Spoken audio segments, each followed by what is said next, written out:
Welcome one and all. It's time for yet another red hot, succulent, tender, moist, juicy, dishlicious Kings of War tournament report. This time, GrotCon 1, which took place at Mantic Games HQ yesterday. And there is the army that I took. 1,000 points of freshly painted Nightstalkers. The Shadow Hulk and the Butchers have been done for a while, but all the other units were done quite recently. And there's the tentacle trophies there. If anyone's able to defeat the army, then they'll be presented with one of those, which are bad Squiddo tentacles, by the way. So it was a lot of fun painting this army. Looking forward to doing more units for it. Obviously the most fun part is doing the big ridiculous monster builds and then painting those, but there's only so many of those you can actually do and fit them into a legal army, so I'm going to have to do some more regular units as well, some more Scarecrows probably. These chaps here. So, let's have a look at some other pictures of my army before we start. There's the Reapers, very juicy, fighty combat unit, but they can't stand up to much punishment themselves, so you've got to keep them safe and then just get in there to deliver the fatal blow. Scarecrows, your basic, slow, fairly zombie-like chaff unit. Just a big horde of them. They're not going to dish out too much punishment, but they'll take a reasonable amount of damage before they die, and they're not very expensive. Shadow Hounds, fast. They're mostly chaff, but they can actually hit decently as well. They've got a bit of thunderous charge about them, so potentially they can do some damage, especially as I attempt to in this tournament a lot to get them onto hills, charging down. If you get flanks with them, obviously, very dangerous. Otherwise, they can just be thrown in front of dangerous enemy units in the typical chaff manner. The Butchers, you can see there, similar to Trolls, hit hard, decently survivable, kind of like an Ogre type unit, pretty good all round. The bottom left there you can see the old Mind Screech, flying spellcaster, basically, Lightning Bolt, Wind Blast, Mind Fog, 6 of each, so pretty tasty. And the Shadow Hulk, like a giant, but there's a couple of small differences. Hits on 3s instead, but does end up with less attacks overall. And yeah, everything's stealthy. It's Nightstalkers, brand new army. Never used them in any practice games at all before this tournament, which is the tradition for my armies. They get plunged in straight at the deep end. So my first tournament with the Abyssal Dwarves, I finished 3rd. My first tournament with the League of Rordia, back when they were halfling heavy, I think I finished last in my first ever tournament with them. So can I get a placing award at this tournament as well? There's my list. So the Scarecrows have got their Scream Shard upgrade, which gives them Life Leech 2 once per game. So pretty handy. Reapers, I've given the Blade of Slashing. They hit on 3s. So with 20 attacks, that's potential for quite a lot of damage output from them, with Crushing Strength 1 as well, if you can pick a target for them that is appropriate. And the Blade of Slashing, if you have a really good round of attacks and only get a few misses, you can potentially convert one of them there. Shadow Hounds, nothing on them. Butchers, they've got the Potion of the Caterpillar, so they're only hitting on 4s. We don't want them being hindered by terrain. Mind Screech, Shadow Hulk, can't give them anything. So, this event, it's a very strange one. There are lots of bizarre special rules that add tournament points to your score, none of which were revealed to the players before the event. They were not in the tournament pack. So, I'm sure people would have built their armies completely differently had they seen any of these rules before the event. And some of them are going to greatly benefit certain armies over others. So, the things that we did know about, we knew about the victory, 20 points, draw 10, loss 5, and then it wasn't actually clear in the tournament pack how many points you would gain for attrition, but it is the difference between how much you've killed and how much you've lost, and then you can get a bonus. So it's not actually that much of a bonus, not that significant. If you look how much you need to get, you need to really kill everything and not lose anything pretty much to get the maximum. So usually you're going to be lingering about this sort of area, the 1 or the 0, mostly. And look at these interesting, is one way of putting it, interesting rules that we didn't know about beforehand. So at the end of the game, each table quarter you control, then you're going to get 2 tournament points, which can be a lot. So if you table someone and control the entire board, that's going to be a bonus 8 tournament points for controlling the table.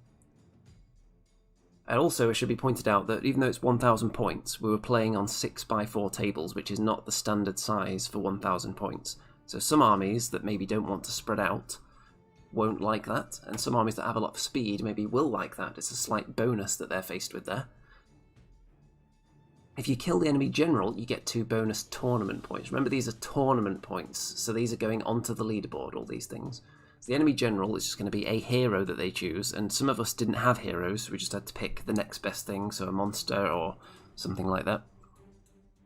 Then if you kill a monster or a titan, so any monster or titan you kill, you get 2 tournament points.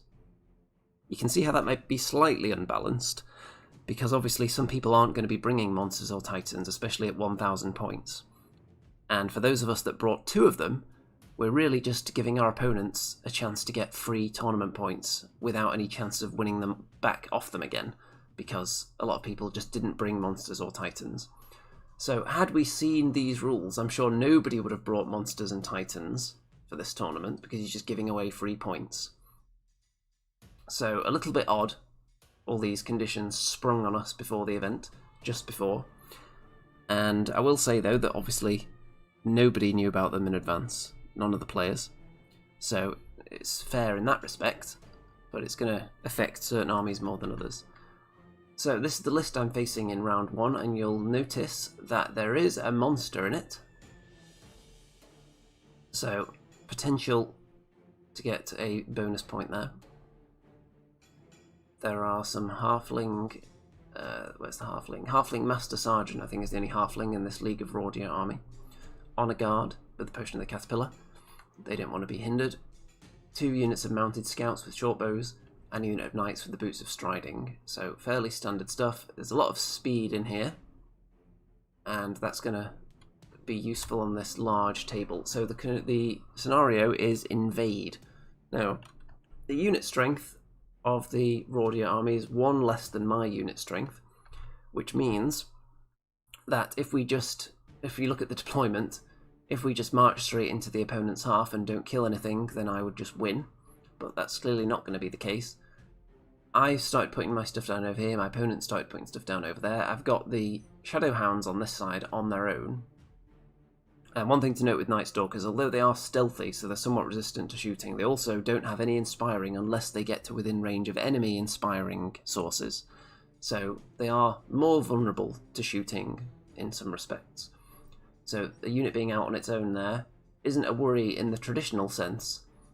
It's because the whole army is really in equal danger. You don't have to put your units together to benefit from any kind of inspiring. It's only when you get to the enemy that you're going to become inspired, if they have inspiring sources in the area you're fighting. So, the reason this unit of Shadowhounds is out here is because my opponent has that flyer, and I can't spot exactly where it is in this picture, it might be at the back, but I do not want my army to get flanked. I don't want to be turning round with this army. I want to just turn them to face the enemy, get everything into combat. I don't want to have to be turning around going backwards, especially in invade. So, just to stop any ideas of flankery going on, I've got my Shadowhounds here that are equal in speed to the flyer. So if it wants to land anywhere to be a threat, then the Hounds can potentially do something about it. And there's my little layout there. I've got the Reapers behind because there are mounted scouts with bows. I don't want the Reapers to get shot. Mind Screech behind because handy thing about Mind Screech is that they're very tall. They can just cast spells over their own troops. Very useful. And there's the Hounds. So my opponent has the Halfling Sergeant there. I think the Duke is the General. The Mounted Scouts at the front, the Honor Guard, and the Knights. So, turn 1, and I win the roll-off. I elect to go first to really get up there since it's invade. I want the fight to take place, if we look at a bit of a wide shot. I want the fight to take place mostly just on my opponent's half. So if I start advancing, then there's a chance of that happening. If I don't, things like Scarecrows aren't very fast. So if my opponent goes first with all this speed, he could potentially form a bit of an annoying line here, and in the trees as well, with the units that don't care about terrain, with Caterpillar and the Boots of Striding. So there's a chance my opponent could just set up a nice defense line here and force me to very slowly walk towards it and then horribly get charged. So I want to advance first so I can make up some decent ground without worrying about that enemy speed. So, as you can see, everything moving up pretty fast. As fast as the Scarecrows can go, everyone else is turning already. I want to turn and face off against this sort of angle here. I'm worried about enemy units coming down off the hill, but not if they're going to attack Scarecrows, because really, I think they all have the possibility of wounding the Scarecrows on twos even without being on the hill. So if anyone's going to get charged by a unit coming down off the hill, it's going to be the Scarecrows. That's the plan. The dogs have put themselves here, so I'm allowing the possibility of the flyer to get behind them, because if it wants to do that, it's immediately not threatening the flank of my main force, which is nice, because then I can continue pushing them forwards. And the dogs here are going to prevent the enemy from rushing forward here without worrying about a flank attack. And turn 1 for Rordia.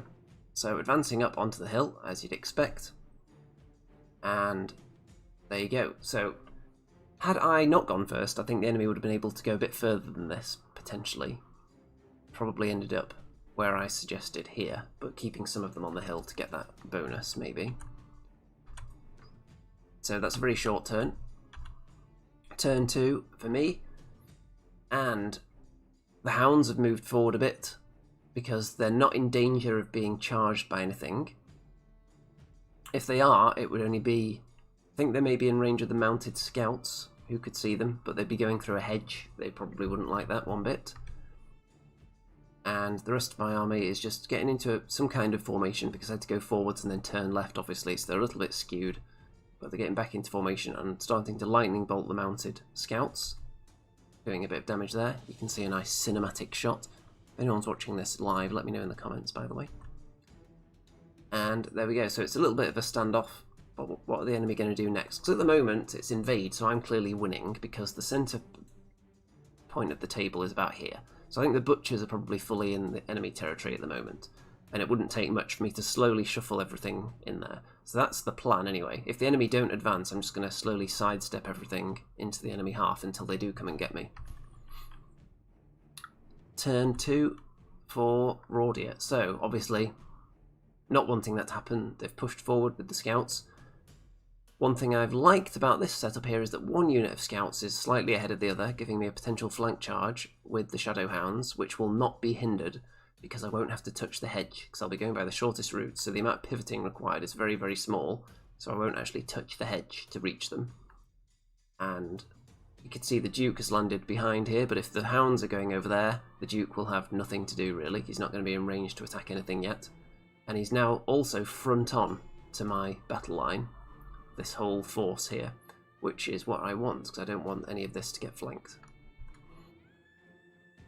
So I'm just pushing everything into a nice position, inviting the charge on the Scarecrows, obviously, because I don't care about that.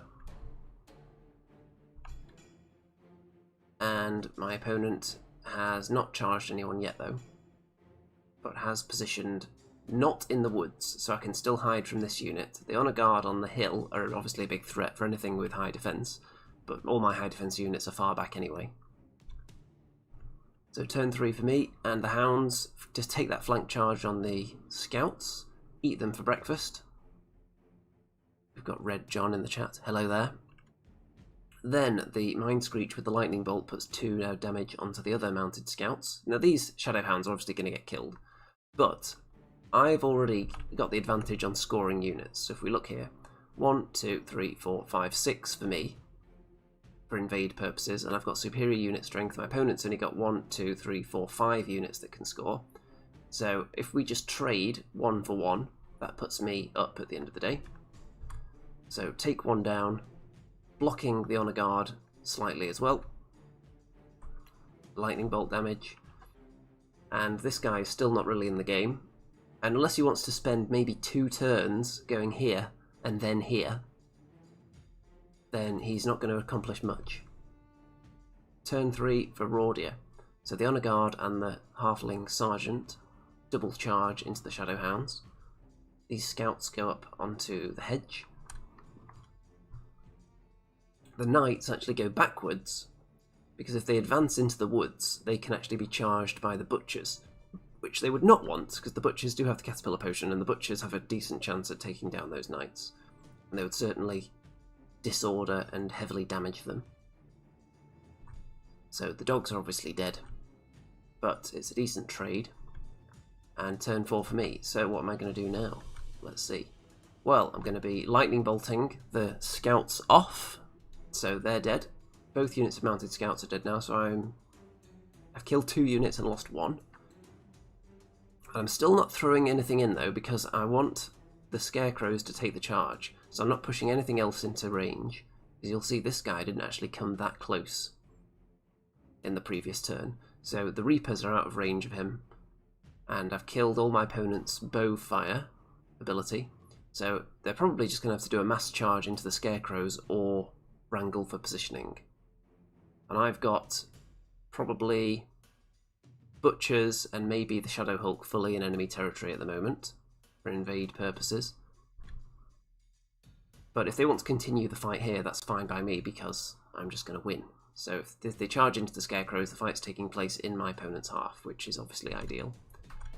Turn 4, and the Duke and the Honour Guard charge into the Scarecrows. Could well kill them in 1 round. They've got the potential to do that, but they do 13 damage and do not kill them. Helped out by having the inspiring source of my opponent's inspiring units around to inspire the Scarecrows. So, it is a little bit awkward here though, because the Scarecrows, I wouldn't have actually minded terribly if they had died, because that would allow all these deadly fighty units to attack things. As it stands, there's a lot of them that can't get in now, because the Scarecrows are right there. So the Scarecrows are going to have to countercharge somebody, and then I can probably get 1 other unit in. And I decide the best choice of action, because the Butchers are more survivable than the Reapers, so I put the Scarecrows into the Duke, and the Butchers into the Honour Guard. So if I'd put the Reapers in, that would put them on the front line then, and they're very likely to get killed by anything in 1 round, so I want them to go in towards the end if possible, and I can't fit the Shadow Hulk in yet. So if the Scarecrows had died, then that would have been Reapers into the Duke, probably, and maybe a double charge with the Shadow Hulk and the Butchers onto the Honour Guard. So would have had a good chance of killing the Honour Guard, probably would have killed them because I would have got the bonus attacks for the Shadow Hulk as well, because they're large cavalry. And then the Reapers, with their 20 attacks, have always got a chance of taking out anything of this size. I would have just had to worry about the Knights then, which I would have been lightning bolting as well. So, turn 5, Butchers into the Honour Guard, Scarecrows in there. And I don't think the Scarecrows really do anything. They might do 1 wound, which is then got back with Iron Resolve. And the Butchers do 6 damage, which isn't a great return there, but it's a start. And Lightning Bolt 2 onto the Knights there from the Mind Screech, who's just chilling out at the back. So, what's my opponent going to do? Knights into the Scarecrows, Duke into the Scarecrows, so they're going to be finished off, and Honour Guard back into the Butchers. So the Butchers take 9 damage, are not killed, the Scarecrows are killed, so it's pretty much the dream here. So whatever goes into the Honour Guard, I should be able to finish them off next turn. And he pulls back with the Duke to prevent that being charged, because that would have been a really juicy target for the Shadow Hulk to get bonus attacks. So because I'm confident the Butchers are going to finish off the Honour Guard, I'm going to put the Reapers and the Shadow Hulk into the Knights. Turn 6 for me. Well, you can see that I've done 16 wounds to the Knights with that double charge. However, double 1. Wow, wow, wow, wow. The Butchers, again, don't do that much damage to the Honour Guard, which is very disappointing. I've only got them up to 9 and don't manage to finish them off, so this is actually not looking too great now because of that. So if there was no double 1, the Duke probably could have killed the Reapers in 1 round, but that wouldn't have done them much good because the Shadow Hulk would still be alive, and that could have then charged and finished off the Honour Guard, whether they kill the Butchers or not. And I would have had the Mind Screech and the Shadow Hulk in enemy territory, and the only thing surviving with unit strength would be the Duke. So that would be a good winning position for me. But as it stands, I could potentially lose the Butchers. The Reapers could get taken down, quite possibly, by the Duke. And the Shadow Hulk could potentially take quite a bit of damage from the Knights. So let's see what my opponent chooses to do. Turn 6. Of course, as it stands, I'm certainly winning, because I think the Butchers and the Mind Screech are the only units that are fully in enemy territory as it stands. So, my opponent decides that the Knights are going... Who did the Knights countercharge? I think the Knights countercharged the Reapers. Or did they? Yeah, because they would have slid down if they'd attacked the Shadow Hulk, surely. And the Duke decided to actually charge the flank of the Shadow Hulk, which was open to it. As you can see here, it can just fly there and then go into the flank. We had to calculate that it was the flank first, but it was. So, potentially not looking good here. The Butchers get killed. The Shadow Hulk takes a lot of wounds, but does not die, which is crucial, because the Knights were devastated, of course. So I think technically they should have slid a bit further down there, the Knights, but they're going to die, as you'll see in a minute anyway. So if the game ended here, it would just be a win for me, because I think the only unit that's fully in enemy territory is the Mind Screech, so it would just be 1-0 to me if it ends on turn 6. We do get turn 7 though, so the Mind Screech is going to be attacking the halfling captain there, trying to kill it, because the Mind Screech was charged by its last turn, so it's now disordered, so I'm just counter-charging. And not too much wildness is going on here. Did I even take a wider shot at what I accomplished in that turn? Oh, you'll see in a moment. So the Shadow Hulk is facing that way. So here's what was killed. You can see that the Knights have been finished off by the Shadow Hulk. The Duke has been killed by the Reapers. I think the Reapers and the Mind Screech are in enemy territory, or is the Duke gone? Is the Duke hiding? Okay, yes, there's the Duke. I can see the wing. It's still alive, the Duke. So Shadow Hulk looking at it. The Reapers looking this way. These two units are potentially scoring. The unit of Honor Guard looks like it can get into my half and score, but it would have to actually pivot, and they're not nimble, so they're not going to be able to make it in turn 7. So they do their best, because there's nothing else they can do in this turn. And they do get there. Shadow Hulk didn't kill the Duke. It's still alive there. And the Duke then kills the Shadow Hulk and overruns into my half. So that is how the game looks at the end. The dividing line on the table is about here. So I've got the Reapers and the Mind Screech with 1 unit strength each in my opponent's half, and my opponent just has the Duke. So it's a win for the Nightstalkers. First ever game with Nightstalkers, first ever win with the Nightstalkers. I'll take it, and obviously I'm learning about all my units with each game since I've never used them before. Some of them I hadn't really looked at their stats too much before today either, or before yesterday should I say. So there's the win. Obviously I got out-killed because the Honor Guard, the Duke is still alive, and this Halfling Sergeant, so no leaders killed. Controlled 1 table quarter, which was this one here with the Mind Screech. I think this one was controlled by that unit.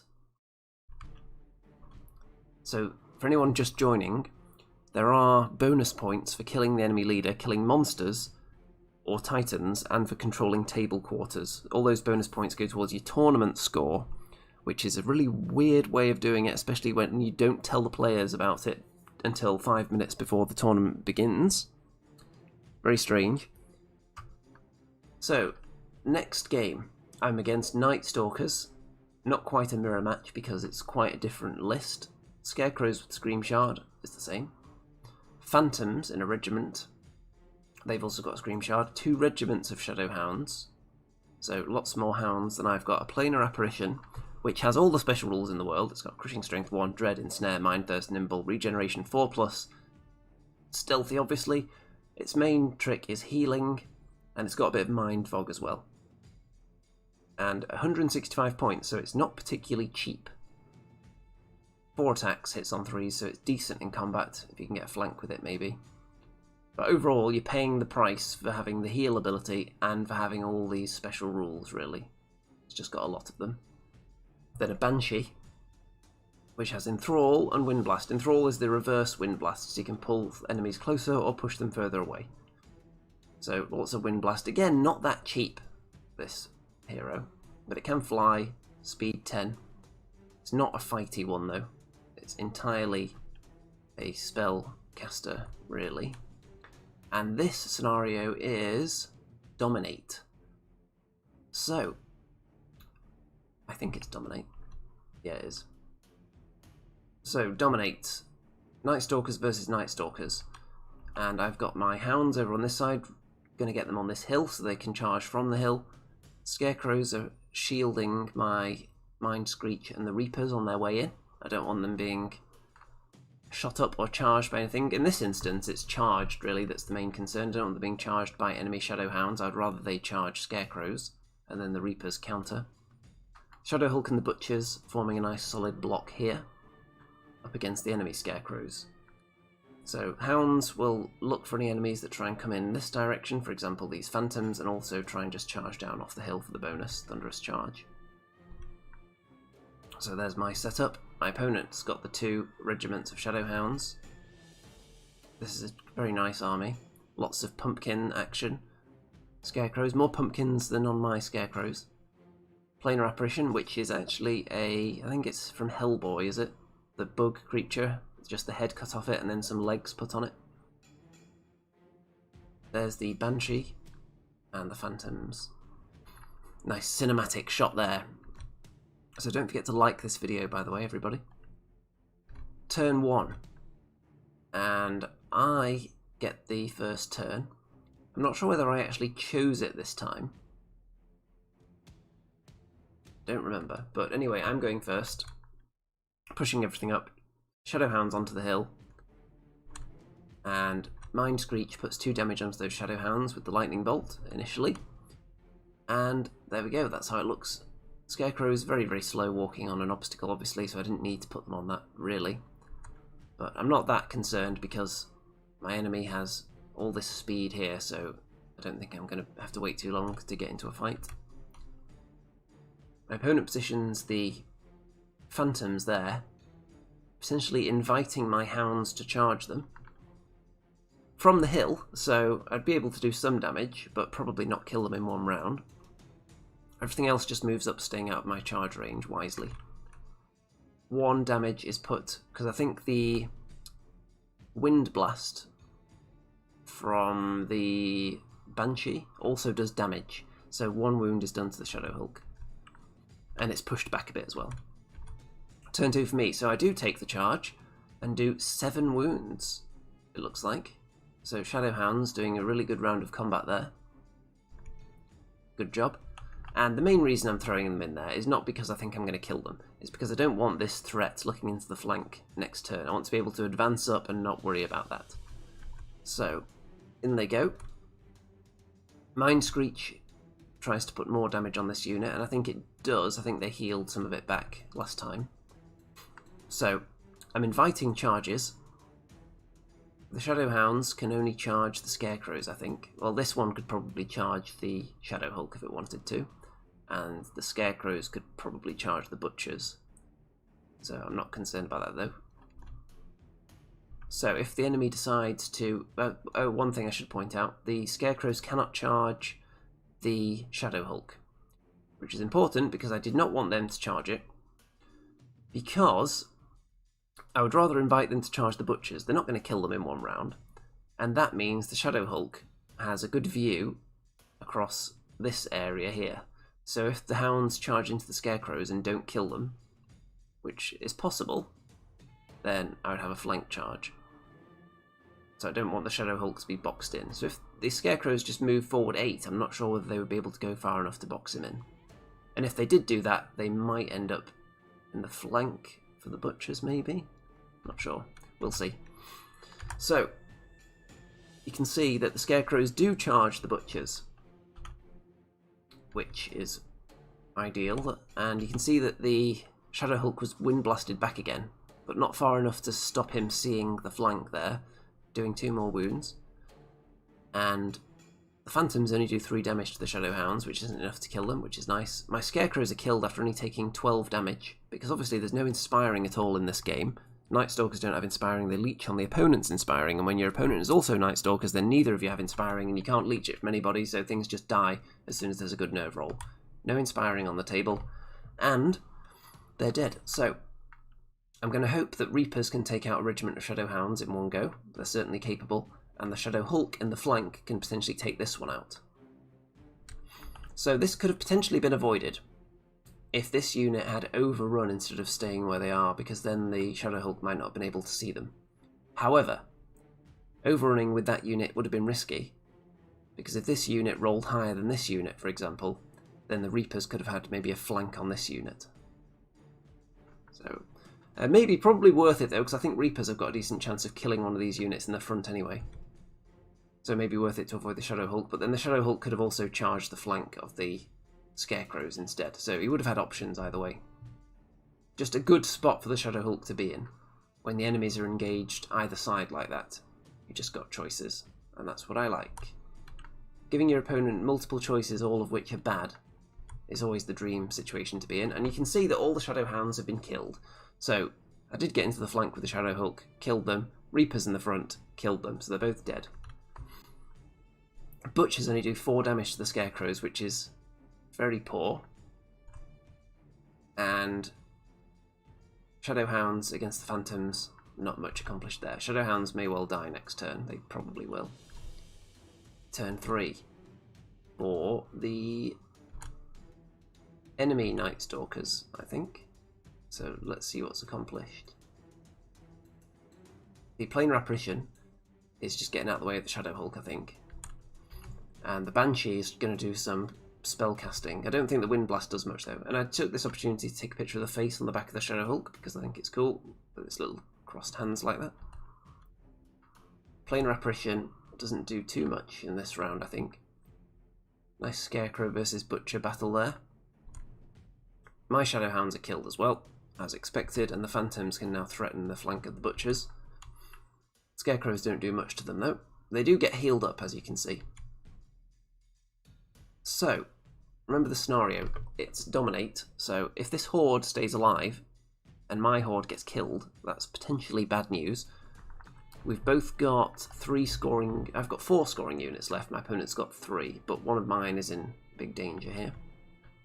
Turn 4. So the Reapers kill the Planar Apparition, because they're absolute combat beasts. The Shadow Hulk couldn't charge anybody, so just gets in a position so that even if he gets wind blasted next turn, he's still in a good spot to charge whatever's going on here. And the Mind Screech puts a wound onto the Banshee with Lightning Bolt. The Butchers again do a really poor round against the Scarecrows, which isn't fun, and now they're probably going to die. And on to turn 4 for my opponent. So, Phantoms into the flank, Scarecrows into the front, Butchers. They don't like this at all. The Banshee is just getting up in the face of the Mind Screech, ready to cast a spell at it. And 2 wounds done. Butcher's dead. But there's no healing ability left now for my opponent. No healing monster. So I can start whittling away at these units. And I think because of the way they pivoted here, the Scarecrows have actually brought themselves into charge range of the Reapers, who can see them down this path here. We had to get the lasers out to check whether a double charge was going to be available here, whether the Reapers could see past the Shadow Hulk, but thankfully they could. And turn 5 for me, we've got double charge, kill off the Scarecrows, and that's fun times. I decided to overrun with the Reapers, because if the Phantoms charge into the Reapers, if they're behind the Shadow Hulk or level with the Shadow Hulk, then because of this this Banshee here, there's potential for it to land somewhere to stop the Phantoms from sliding down if they charged into the Reapers, so they could have fought them on that area there. I think there's enough space. I don't think the terrain sticks out quite far enough. So I think they would have had the possibility of charging the Reapers, not being blocked off for their overrun with the Shadow Hulk, and then overrunning past the Shadow Hulk, which means I couldn't then charge them. So I overran with the Reapers to minimise the chance of that happening, but they only rolled 1 inch. So it's still possible, but it's unlikely that they would be able to kill that unit and overrun out of sight of the Shadow Hulk. So I think it's more likely now that they're going to try and kill my leader to get those bonus points. So the Phantom does some more spell damage to the Shadow Hulk there. And the Phantoms do in fact kill the Mind Screech, which isn't very friendly. So 4 bonus tournament points for that, because obviously it's a monster and it's my leader. So the bizarre scoring for this tournament comes into effect there. And obviously they turn to face, but they're going to get eaten alive by these 2 units in the next turn. So turn 6 for me, Munch, Phantoms are dead. So I'm obviously going to win at this stage unless my opponent kills 1 unit a turn and we get turn 7. So turn 6, my opponent does actually manage to get rid of the Reapers with only 1 damage with an obscenely high nerve roll, so they're dead. So at the moment I'm still winning, obviously, because it's dominates and I'm the only one with unit strength here. And look at that, a casualty. The Reapers lost an arm during this game. Look at that. Shocking. But it does lead to a win, because we don't get turn 7. Shadow Hulk is the only unit with unit strength in there. So I did outkill my opponent this time slightly.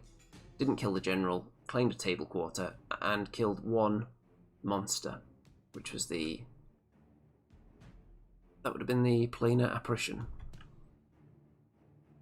So, round 3. 2 wins so far. 2 out of 2 for the Nightstalkers. 100% record. Undefeated. Can it possibly start going wrong here? Undead. So this is a really, really tough list, I think, at 1,000 points. Soul Reaver Infantry. They fill a very similar role to my Reapers, except they're a bit more survivable.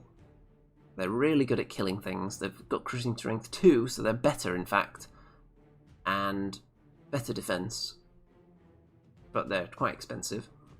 The enemy leader is a Lich King, so lots of Surge there. A Necromancer with Surge as well, and plenty of Surge going around. The Shambling Blight formation, which gives Phalanx to 2 zombie legions, which won't make too much of an impact on my army. So that's nice for them. 2 zombie legions and a Gore Blight. Looks pretty tough. There's a lot of nerve there. The dash 28 nerve on the zombies. And they're only defense 2. So really, most of my units have some level of crushing strength. So a lot of that's going to be wasted. And this is the control scenario. So I've got more scoring units than my opponent. My opponent has 1, 2, 3, 4. The Soul Reavers, the 2 Legions, and the Gore Blight. I've got 1, 2, 3, 4, 5, 6. So potentially, maybe I could just spread out and not engage the enemy because they're mostly slow. There's no shooting. So surely I could just spread out and win by controlling all the zones with my superior speed. Well, in theory, however, zombie legions are kind of annoying because obviously whoever goes first or second is important in this scenario in control. If you go second, you can choose where to put most of your unit in the last turn for control purposes. So with the legions, because each one is, let's have a look. Zombie Legion, unit strength 4. So each one of those could potentially sit itself on the junction of the control zones, like here and here, and then in the last turn, just shuffle into whichever section needs to be held. Whichever one I'm trying to hold, basically. So, yes, it's not as tasty as it looks if I don't get to choose to go second. We'll see though. So there's my layout. I've got my Reapers behind because I don't want them to get charged by anything, but it's actually a terrible move here, putting the Reapers at the back against this army. There's no real reason to do it here. It's just a habit at this stage because I've played those 2 games with them behind, but there's no shooting, there's no speed in the opponent's army. So the Reapers can just be on the front line, so I'm going to need their attacks. So there's no reason for them to be behind here. So that's going to be a lesson. Got the Hounds ready to get on the hill. Because I'm thinking Hounds on a hill are not something that these Soul Reavers would like charging them. That's my theory. So it might slow them down and stop them coming forward as readily, because they're the danger hitty unit. So, let's have a look. I believe my opponent wins the roll-off and forces me to go first, so not engaging and then hopping into the sections of the table that are required at the end, less of an option because I'm going first. So pushing everything forwards, and I'm going to be lightning bolting. I've got onto the hill, I'm going to be lightning bolting the Soul Reavers, do 1 damage and waver them. So that's pretty hilarious. First turn waver, and if I can keep doing that, that would be nice. Turn off my opponent, pushes everything forwards a bit, building this little block here.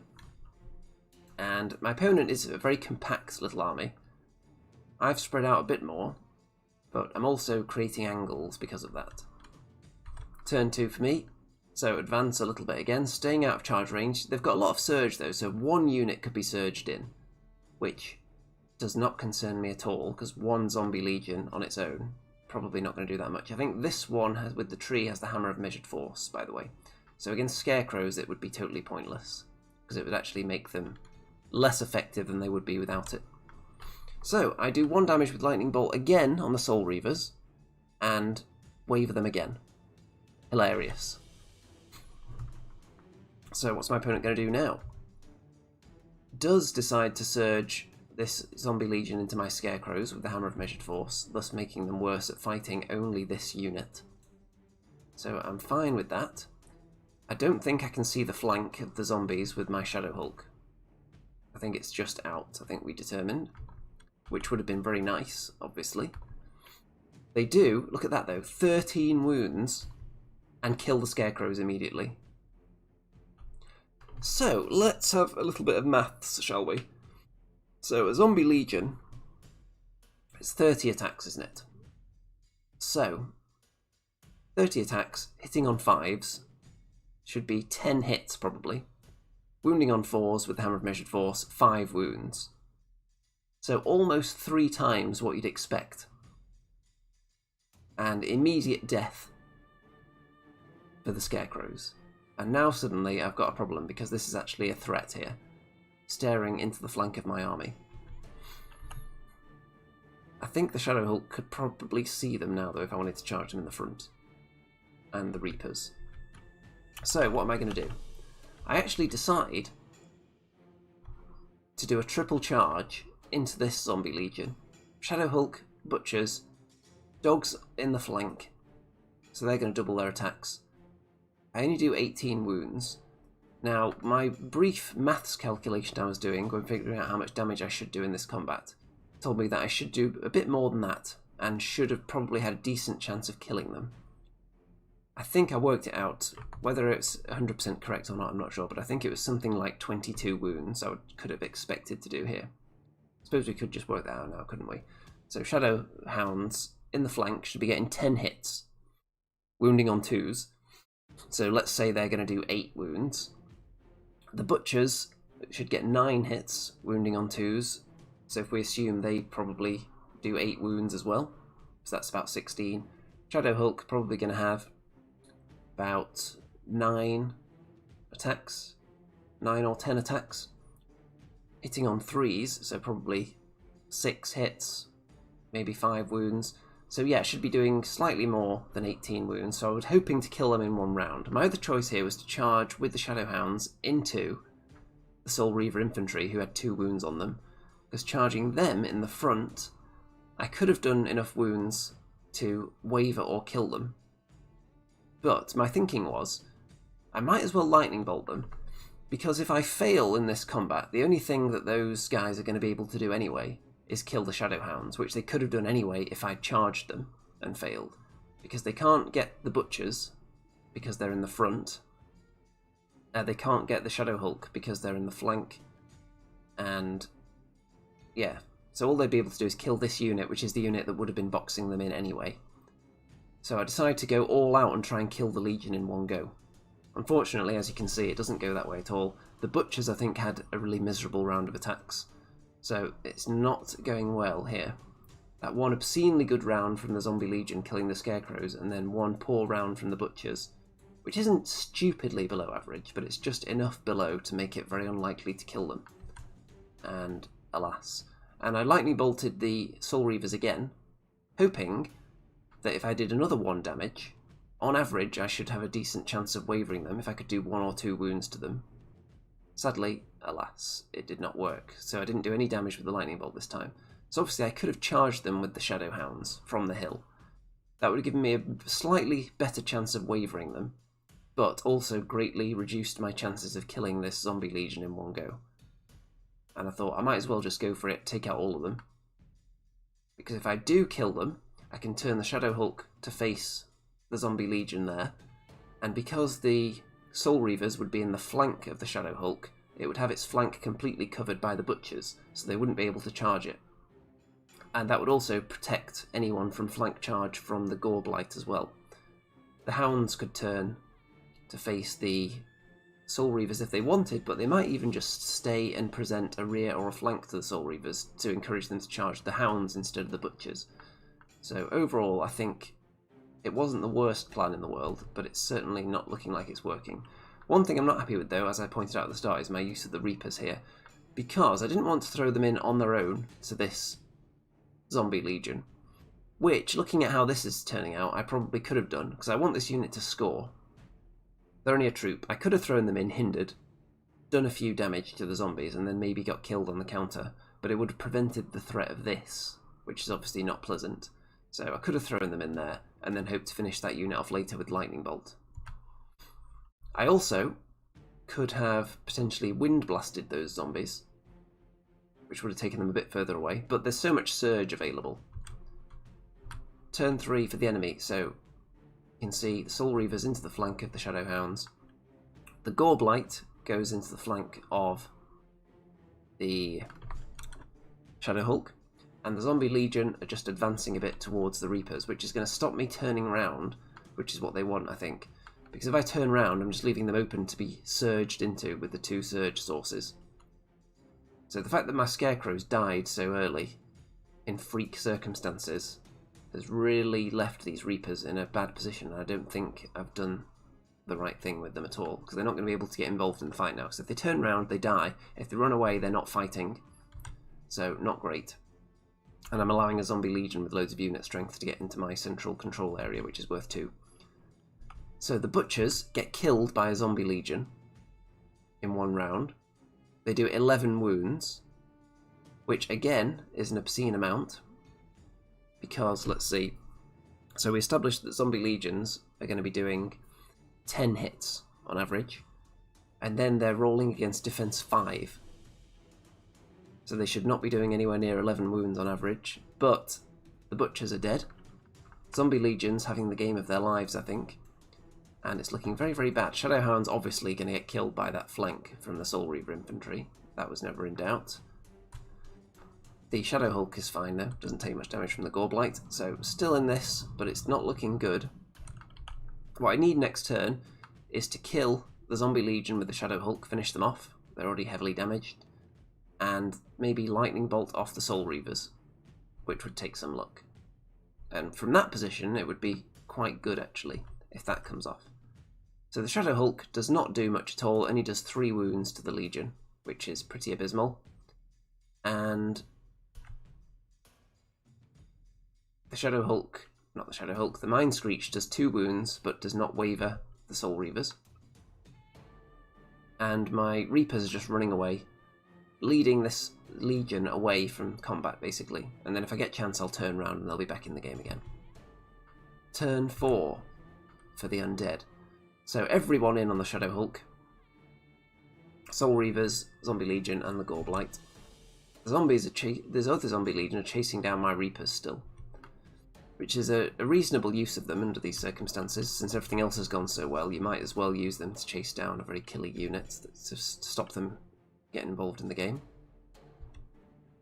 And the Shadow Hulk does not die though, which is nice. Turn 5 for me. So, the Shadow Hulk finally finishes off the Zombie Legion. And then I do manage to waver the Soul Reavers with 1 damage from the Lightning Bolt again.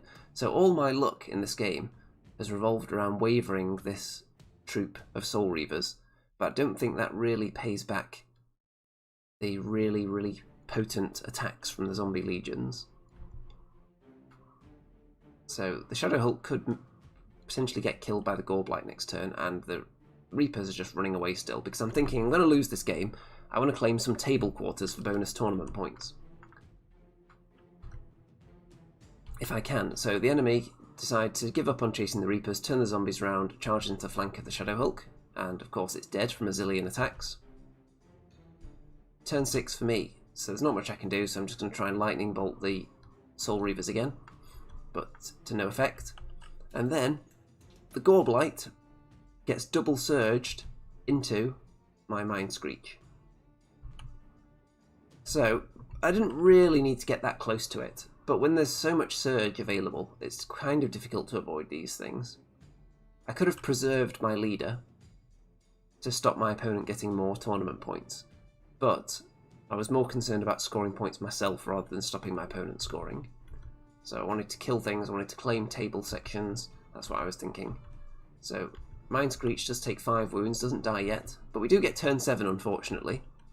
So the Reapers just position themselves a bit, the Mind Screech runs away. It ran away further than this, by the way. So if I'd stayed in front or countercharged the Goreblight, I would not have killed it. So I decided to fly away, well, not fly, but run away as fast as I could. And then my opponent would at least then have to use Surge, which could potentially fail to reach me, because if it attacks me in the front, it's going to kill the Mind Screech anyway, because it's already on 5 wounds. So I might as well give myself a small chance of avoiding being charged at all, and then the still equal chance of a double 1 in both scenarios. So I decide to run away a bit. My opponent goes for the Surge, and does make it in, and kills. So that's how the game's going to end. So I've got the Reapers left alive, so it's not a tabling, but wow. Okay then. So after that game, that's clearly a loss. Control. My opponent didn't have much left really. Let's have a look. So it's hard to tell because there were things left on the table that were actually dead. So all the zombies were killed. I didn't kill any of the heroes. So one of the weaknesses I'm finding in my army, I haven't been able to go after individuals too much. Which maybe I could have chosen to do so more. And a lot of the enemy generals are individuals, which means that I'm losing out on the bonus tournament points for killing general. And also I've not faced as many monsters as obviously my opponents are facing. I've got a monster and a titan. So there's potential for my opponent to get 4 or 6 bonus points actually, because one of my monsters is also my leader. Whereas my opponents haven't had many monsters compared to me. So it's been quite tricky, and definitely put me at a slight tournament point scoring disadvantage. However, my army was set up to do quite well at these kind of scenarios where you need scoring units, because all my units scored, didn't have any individuals in there. So I'm in a good position to win scenarios, but not pick up bonus tournament points in these bizarre, special tournament conditions that were presented to us just before the event started. So it's a bit of a mixed bag. Final round, I'm against Nightstalkers again. So facing Nightstalkers twice, another very different list from my own though. And this is Fool's Gold scenario, so lots of tokens around, and you'll find out how much they're worth at the end of turn 3, and then if they're worth a lot, obviously you want to be sitting on them at the end of the game. So I've chosen to put the ones that are worth nothing, I think here, and here, and I think the ones that I've put down that's worth 2 might be here. I think it's that one. So we're going to see how it goes. Let's look at my arrangement here. I've put the Reapers at the back because there is a bit of shooting threat from my opponent here, and I've got the Hounds ready to get on that hill. But that's kind of a bluff, because what I really want to do is push them all the way around, because there is a hill there, but there is nothing else slowing them down. So they could move 20 inches and still turn. So I can move them all the way down this flank and look down here if I go first. not in one turn, but I can get them to like here, and the next turn maybe get them here, looking behind my opponent's army. So that's what I want to use them for in this game, because there's nothing else to threaten them in terms of speed. There are Needlefangs who aren't as fast as them. So let's look at my opponent's army. I think I took a picture of the list. Yeah, there we go. So, Needlefangs, we've got 3 units of the Reapers, 2 regiments and a troop, very dangerous. We've got Spectres, we've got Scarecrows, and we've got this guy here. Let's see who that is. That is a Horror. So that gives a vicious aura to infantry, which is obviously very nice with Reapers, especially when one of them hits on 2s, which is that one. So Brew of Sharpness on one of the regiments, hitting on 2s. Brew of Strength on another regiment, giving them crushing 2. Blessing of the Gods on the troop, so they're elite. So they're elite and vicious on all of these if they stay near the Horror. Needlefangs, they fly, but they're not as fast as the Shadowhounds. Scarecrows, Spectres have got some shooting ability about them, but they don't have steady aim, so they're only going to be hitting on 6s if they actually move. And so here we go. I got the first turn, and I want to push this unit up into the flank, because that's what I've done immediately. Everything else moving up. I don't have to worry too much about charge range, because I've got the speed edge with this unit, and then everything else is pretty equal. So lots of speed 6. The Shadow Hulk, the Butchers, and all the Reapers are speed 6. What I want to do is clear out this line of chaff, because you don't want to get hit. Any of these Reaper units could potentially kill any of my units in one go with a decent round, especially with all the expensive upgrades they've got on them. So I want to clear out the chaff and then make sure I get the charge in first, because none of these Reaper units could actually stand up to much of the punishment I can dish out either. So it's really who hits first, and I've chosen not to put much chaff on the front line. It's really just the Scarecrows, because this unit is going for a different strategy to get round the back. 2 lightning bolt damage to the Needlefangs, and waver them, which is going to block that unit in a bit, which is nice. And turn 1 for my opponent. Advances up, Scarecrows going up, Phantoms going up, and everything that can is going up. However, the presence of my Hounds has caused, and the waver here, has caused both these units to think twice before pushing up. So they're holding back, which is good, because it means I don't have to deal with everything at once. They've kept the Reapers safe. I can't charge them with the Butchers or the Shadow Hulk.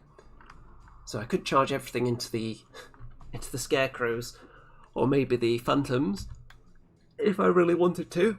But that would be crazy, because they would get countered by all the Reapers and horribly annihilated. So all I'm going to do is send the Scarecrows into the Scarecrows.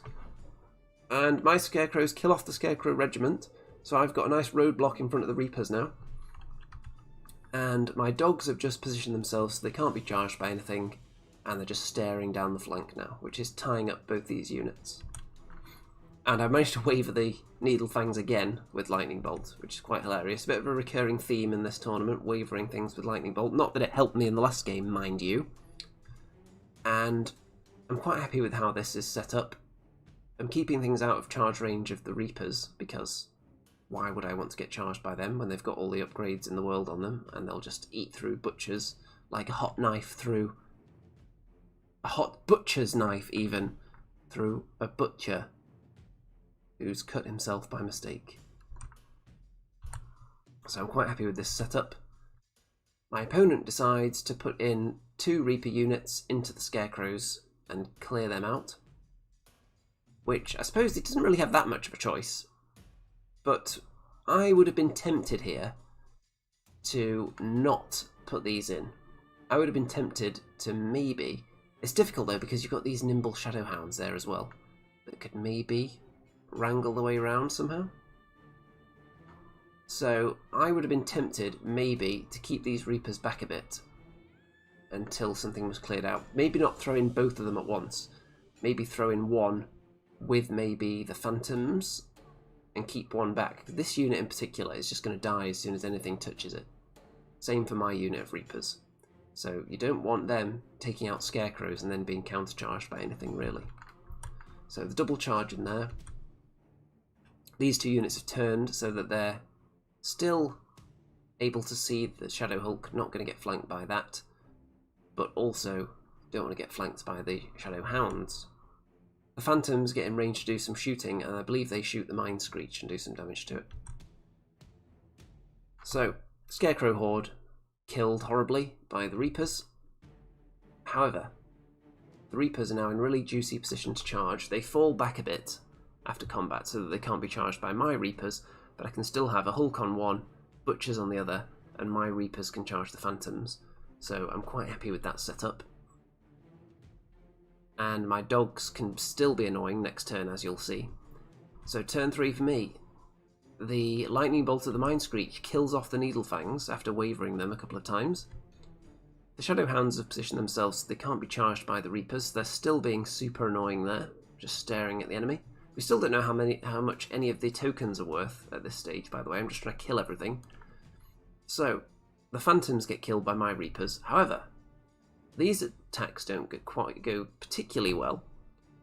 You'll see that the Butchers only do 5 wounds, which is less than what you would expect, and the Shadow Hulk, it looks like it only does 1, which is comically poor. So very, very bad there. And in theory, either of these units could potentially land a fatal blow on these units next turn. Turn 3, Shadow Hulk takes quite a bit of damage, doesn't die. Butchers take a lot of damage and do die. So really poor fighting rounds cost me the Butchers there. But I'm still confident because my Reapers should be able to finish off that Reaper regiment, and the Shadow Hulk should be able to finish off this troop if it doesn't have another abysmal round like that again. So turn 4, Mind Screech totally lightning bolts off the horror. So that was pretty hilarious. It was right here, the horror, hiding behind the Reapers of my opponent. So I thought, you know what, the only way I can get to it is with a cheeky lightning bolt, hitting on 5s. I think I did about, how many did I do? Just a couple of wounds, I think, and then killed it in one go. And you can also see a token's been revealed here. So the Reapers do kill the Reaper regiment of my opponent, but the Shadow Hulk does a really poor round again. It only gets them up to 4 wounds. The dogs decide to charge into these Reapers, who had moved up to kind of box in the dogs. They had nowhere they could really go. Because even if I think they could have gone backwards a little bit, which would have done nothing. They didn't have space to turn and go this way because the enemy unit were too close to them. So I think I decided to just go in and charge and hope for the best. Do 3 wounds, which is okay. The dog's going to die next turn, though. Next turn for my opponent, the Reaper troop that the Shadow Hulk horribly failed to kill twice. Now kill the Shadow Hulk. But I'm not too concerned about that because my Reapers will eat those Reapers for breakfast. Especially because they try to overrun to get away from me and end up giving the flank, which is not fun. To be fair though, that was their only hope of survival if they overran 6 inches, because if they just turn to face me they'll get charged in the front and they die anyway, especially because I'm on the hill for the extra bonus thunderous charge. The Shadow Hounds are killed by the enemy Reapers, who then turn around to face the danger this way. So we've not got many units left, but I think I'm in a stronger position because that unit's about to die and I've got my Mind Screech. So there's a 2-point objective there. Turn 5. My Reapers kill the enemy Reaper troop. Mind Screech, I think, tries to plink some damage onto those Reapers. Maybe does a little bit. Because the 2-point objective is here, my opponent has to come to it. But that's his only hope to accomplish anything in this game, which means he's going to be coming into range of my Reapers who are on a hill. So I'm going to be charging in with the Thunderous Charge next turn, unless they stay back. Turn 5 and they decide to come right up, close as they can. You can see the other 2-point objective there, which my Mind Screech is just going to dance onto in a minute. And those Reapers will hope to kill them in one go, because they've already taken 4 wounds, and I've got the hill advantage, and that's exactly what happens. So Mind Screech onto the 2-point objective. Reapers kill the enemy Reapers handily. So the Reapers were the Reaper Slayers in this game as well. And there you go, that's how it ends. So it's a win, tabled my opponent in the last round, which is good, got me loads of bonus points. I killed table quarters, but no monsters killed because my opponent didn't have any. And look at this award I got, Most Sporting. Now I'm going to guess that part of the reason I managed to get Most Sporting player was because at the end of round 2, I had a look at the leaderboard on the screen and realised that I had incorrectly been awarded a bonus kill point, tournament point, in round 1, and my opponent had one deducted when it should have been the other way around. So maybe the fact that I pointed that out to the tournament organiser got me some extra sportsmanship points, because really I don't want to be reporting on a tournament and then having to point out that I finished higher than I should have done because I had a point that I didn't deserve. So I would rather it was all accurate. And there we go, most sporting. I finished 4th out of 10 players, and the player who was up against me in round 3, the only game I lost, the only person who won one of my tentacle trophies, finished 3rd. So I think the difference between 3rd and 4th was basically the difference that my opponent accumulated by killing my monsters, the bonus points for doing so. So again, if I'd known the rules to the tournament, I probably wouldn't have taken monsters. I wouldn't have even taken my Nightstalkers, actually, knowing what the tournament rules were beforehand. I probably would have gone for Abyssal Dwarves or something, because my Nightstalker army is built around these big monsters, and this tournament really didn't reward you for taking them. It kind of punished you for taking monsters and titans, so I probably wouldn't have taken them. So maybe it's a good thing that I didn't know the rules beforehand, or that nobody knew the rules beforehand, because it meant that I took an interesting first-time army and managed to get the Most Sporting Award, which is nice, and finished 4th. So these are some prizes I got for that. I got the Kraken, which is a Trident Realm unit, but obviously I'm going to be using it for Nightstalkers. I'll probably turn it into the... what is it called? Is it the Terror? The big tentacle thing? The Kraken actually looks way better, especially I'm going to convert it as well, obviously, because it's Nightstalkers, so why not? And then another prize available was the Goblin Luggets troop. So remains to be seen whether I'll go back to the Goblins and do something with them. And I also won some Kings of War measuring sticks as well, which is nice, because I've been looking at them for a while actually, and never took the plunge on buying any, but I've got some now. So I think they go all the way, I don't know if they've got one for every single inch, but I think it's something like from 3 to 12 inches, is it? Is that how many you get? I haven't really looked at them properly yet. I haven't even taken the plastic off them. But I'll have to, and they'll be very handy actually, because sticks that are the exact length are very useful, because a tape measure, it's quite big and bulky, you can't stick it down between 2 units very easily. So the sticks are very handy for that in a game of precision measuring, as Kings of War is. So have we got any more pictures here, or is that the last one? I think that is going to be the last one. Yep, so there we go. Most Sporting Award, Nightstalkers, what have I learned? A lot, because I've never played with them before this event. Managed to get 3 wins and only 1 loss, which I'm very happy with. I was right in that my army was suited to winning scenarios, but bad at this tournament format, because I didn't have much shooting. I didn't have individuals which are good at chasing down enemy individuals, which are their generals most of the time, which would have got bonus points. My army, which units were the standout? Reapers were definitely the standout, apart from in the one game where I horribly misused them, due to Reaper inexperience, really. I'm trying to think with my other armies whether I've ever had units like that before, where they're so fragile, but also so deadly. The closest thing maybe would be with the Abyssal Dwarves with the half-breeds, but they have superior speed, so you don't have to be as careful with them, and also they're a bit more survivable than the Reapers. So it's not really a direct comparison, so I'm going to have to get used to using them. I think I've got a pretty good strategy with them though. If your opponent's got shooting, don't put them on the front lines, because they'll get killed instantly. If your opponent doesn't have any shooting and doesn't have the speed advantage, why not put them on the front line? Because unless you're going to get them chaffed up, then why not have them up there to get their attacks in while they can? That's what I'd say. No point trying to keep them alive if they're not going to be able to fight, which is what I really did in Game 3, which didn't help me at all. The Shadow Hulk was kind of more of a hindrance in this event, because I was just gifting my opponent's points, and it did end up costing me probably a position on the leaderboard at the end. So I think in this particular set of rules at this tournament, having any kind of Titan was a hindrance. But overall, I like having him in there. It's just a nice model. I like the conversions I've done to build that hideous monstrosity, so I don't think it's going to be leaving the list anytime soon. So hopefully future tournaments don't reveal just beforehand that there's a punishment for taking such things.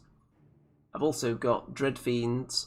I've got a Reaper champion. I can't remember what the Reaper's called now. Is it Soul Drinker? Reaper Soul Drinker? I've got one of those. I've got another Mind Screech, potentially. What else am I working on? I'm working on what could be a planar apparition, which is a really bizarre creation that I'm working on. And now that I've got that Kraken, which I can turn into the Terror, I can have more monsters. I've got I bought from Bad Squiddo the Dungeons and Lasers Xeno Dragon, which I'm going to use as the big flying monster for the Nightstalkers as well. So that'll be nice. I've also got some more Scarecrows to paint. I could do some Spectres. I've got Phantoms that I can be working on. There's a lot of stuff I can add. I would like to get some Soul Flayers at some point, but they're not available right now from Mantic, which is unfortunate. There's a bit of a backlog in the resin department, I think. So learning a lot about Nightstalkers through playing, and I always find the best way to learn a game system or an army is to just go to a tournament, because you're going to be facing different opponents, usually 4 different opponents. You're going to be facing different armies, and you have to learn on the job learning, I think. Just reading the stats only takes you so far. You have to see them in action, I think, to get a full understanding. Some people may be different. Maybe some people can just fully absorb everything from reading it. For me, I generally have to play with the units, see what they can do. And then if I go back and look at the stats later, because I've applied a thin layer of primer to my brain by playing with them first, then once I do the reading, then it all sticks. So that's how it works for me. What's coming up next? In 2 weeks there is a Dead Zone tournament, which is also at Mantic HQ, and I'm trying to get my Forge Fathers ready to take to that. So while I was at the Mantic HQ yesterday, I did buy the Forge Father Juggernaut, because I want to use that in my 150 point list, so I'm painting up the rest of them at the moment. So hopefully they'll be ready in 2 weeks for that event. I can't remember exactly when the next Kings of War event is, but it shouldn't be too long, hopefully. There were going to be 2 Kings of War events really back-to-back in August, but unfortunately I had to pull out of one of them because of family commitments. But I can still attend one of those. I think the one I'm attending is GrotCon, which is a 2-day event, and that is in Nottingham, which is obviously where I'm living at the moment, so very nice.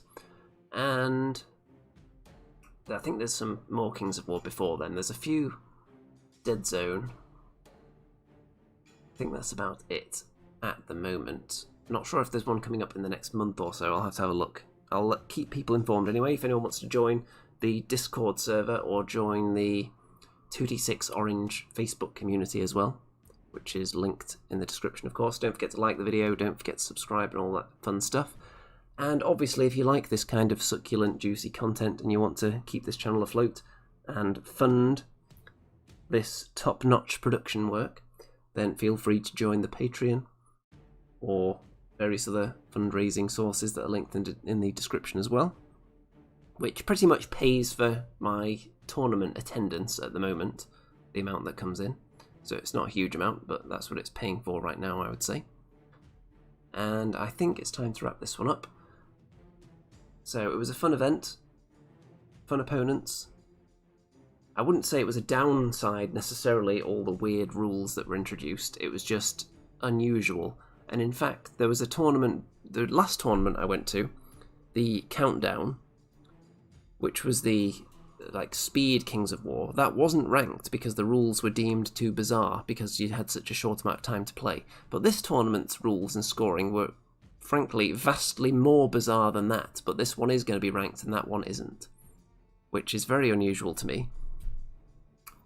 Because anytime you're springing about half of the tournament scoring rules on the players as they enter the tournament hall is definitely questionable, and the Countdown one was really only less time on the clock than usual. That was the only strange rule at play there, so I don't see why that one was unranked and this one is ranked.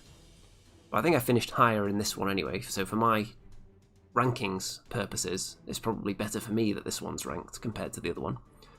But anyway, let's wrap this one up. Let's have another look at the thumbnail. There you go.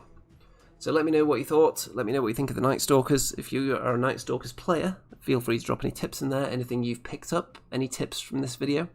Let me know which units you think maybe I'm ignoring in the Nightstalkers list that I could be using. Let me know what you thought of the paintwork on the army as well, because I'm quite proud of how it's turned out, and all the paintwork on my opponent's armies during this event.